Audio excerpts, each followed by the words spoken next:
Hi, folks. Spherical Goich here. Um, Lately, we've been talking about order freezing and freeze fence days. Both are features within JD that are very related. Both are meant to manage system behavior or specifically message behavior within the close-in execution window. And the execution window being defined loosely as either the handoff point or the approved schedule, the point past which all parties have agreed or signed off and committed to the plan. Any changes within this execution window are usually due to failure, be that PQA, machine part breaks, vendor delay, flat tire, or some other extraordinary event. In this execution window, planners don't need JDE planning messages because they can't or won't change the cross-functional agreement, the commitment, without significant disruption. So aligning the freeze fence days to this window within your region quiets unnecessary messages and reduces the amount of message admin that planners need to do because all messages must be answered within their execution window to ensure end-to-end message quality within the network. So you might ask, well, how does JD work with freeze fence days in MRP? And I've got a few scenarios to walk through here from really simple to a little bit more complicated to help illustrate the expected behavior. Let's start with a real easy one. This visual here, let's say this is today, and this line represents future. 2-3 months out, we have a freeze fence date. It's fairly short. In this scenario, we're going to have a stock out date that's before the freeze fence, but after a firmed transfer. In this example, I'm using a transfer, but this applies to anything. It can be a purchase order, it can be a work order, anything that we firmed up. JD will not generate a change message against this firm order, this firm transfer, within the freeze fence, even though it is prior to the stockout. JD will generate an order at freeze fence +1 and thereafter. That's a really simple scenario. Let's look at something a bit more complicated. Let's say we have a stockout date that's after the freeze fence, but there are firm transfers in place, both before and after the freeze fence. JD will generate an order message just before the stockout, leaving T1 as is because it's within the freeze fence.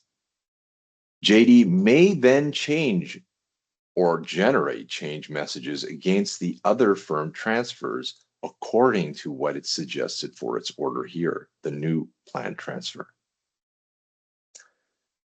In the future, JD will generate a new planned order which incorporates all of the earlier recommendations, and that's really important to understand.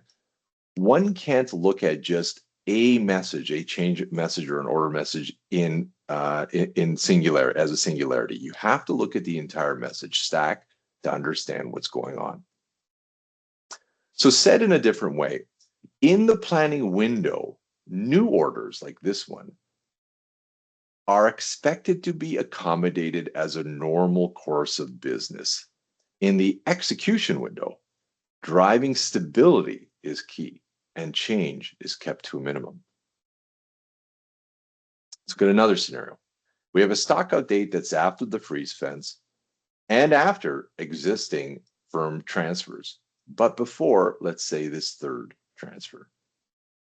Well, JD will leave T1 as is because it's within the freeze fence. JD will either increase T2, transfer 2, to cover the shortfall, or it might expedite T3 if there's, let's say, a lead time constraint on T2. Depends on the scenario. JD will then generate an order message in the future that accommodates all of these other suggested adjustments.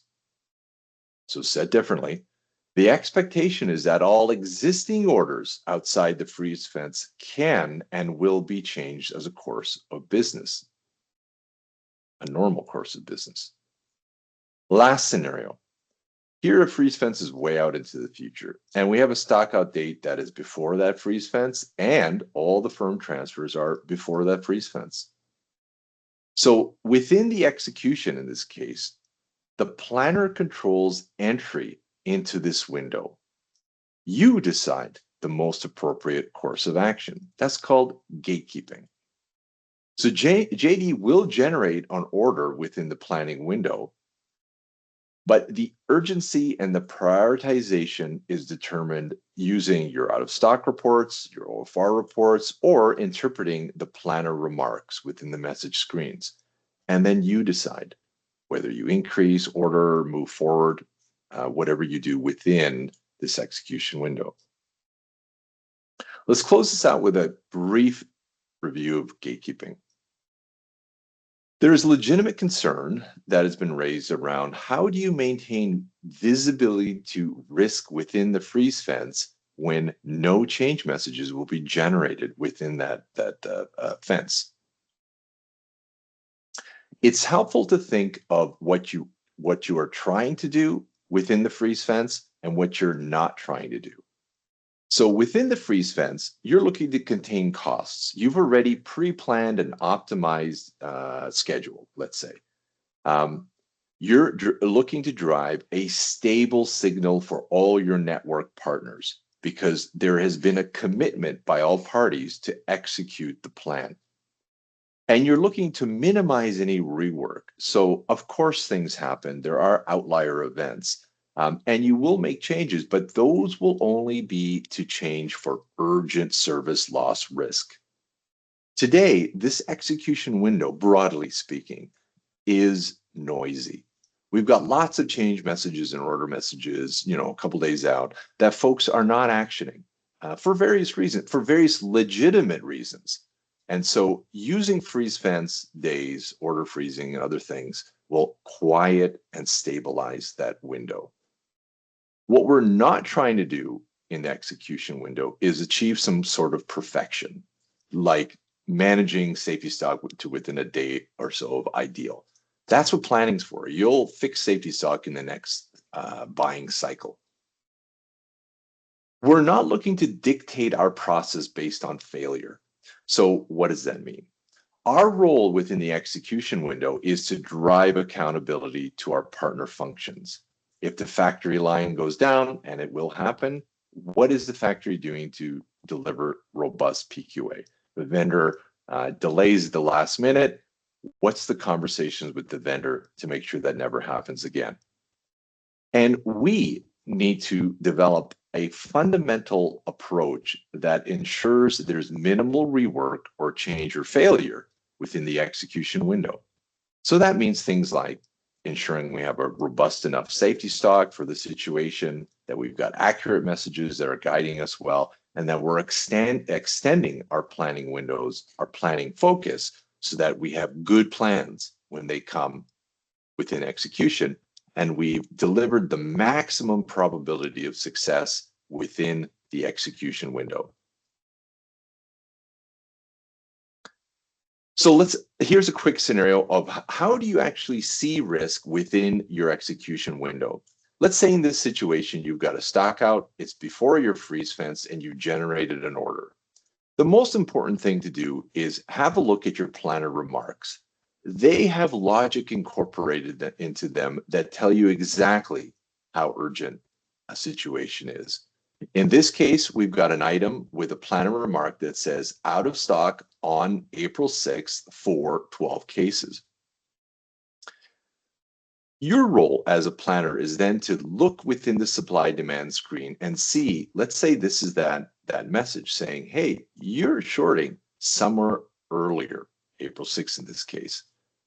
Assessing the situation and determining the right course of action is up to you, not JDE. Are you going to expedite or increase this transfer? Are you going to place an order out here? What conversation do you need to have with your collaboration partners to fix this situation? That's up to you. That's gatekeeping. If you have questions, let's talk more. Good luck. Talk soon.